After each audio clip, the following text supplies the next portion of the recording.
Welcome again to Intro to Programming with C++. Today we're looking at nesting loops. Nesting loops is simply putting one loop inside of another.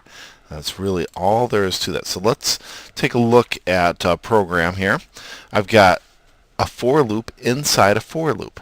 The outer loop, I labeled the variable outer just to make it easier to follow, is going to count from 1 up to 5, and then while that loop is running, we'll have the inner loop count from 1 to 4. So what happens when the compiler sees this? Let me label the inner loop. Well, the compiler sees this outer equals 1, it will print that out, because it did a test here, yes, that's true, and then it goes and starts this loop. It will say inner equals 1, print it out. Then inner is 2, then inner is 3, then inner is 4. It will run through this entire inner loop all 4 times before it goes back and does outer plus plus and runs through the outer loop again. So let's actually run this program and we'll see what happens. Build it again because I've changed it. And run. So scroll up to the top. Outer is 1.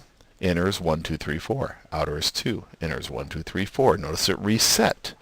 It reset to inner equals 1 at the start of this inner loop again. Outer is 3, 1, 2, 3, 4. Outer is 4, 1, 2, 3, 4. And so on. This statement here actually got run 20 times. 5 times for each time through the outer loop, times 4 for each time through the inner loop. Okay, let's return. I want to show you a feature that we have here on Quincy that could help us out. What I've done is I've set this up, and I split my screen so you can see this better. I've set this up so I can step through the program one line at a time. See this little green arrow? That's where the program's out at right now. I press the step button, looks like a foot, and then it goes to the next part of the program. Okay, it's made some memory space for these variables, and now it's doing this. It steps to the next line. Steps again. Hey, it printed out outer equals 1, so it was at the beginning of that line. Now it's at the end. It moves to the next thing, and it's going to start the inner loop. And now it should print out inner equals 1. Notice what it did. It jumped back up to that loop again. This is what loops do. They repeat the same information or the same program statements over and over again. And now I step again, and we'll go in there.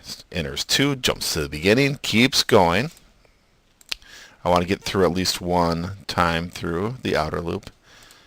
Okay, inner was now 5. It didn't like that, exited the loop, went to the next thing, which was to go back to the beginning of the outer loop. Outer plus plus. Outer should have gone 1 bigger and now be 2. There it is. And it will keep on repeating that. I'll stop. Yes, we can terminate running the program.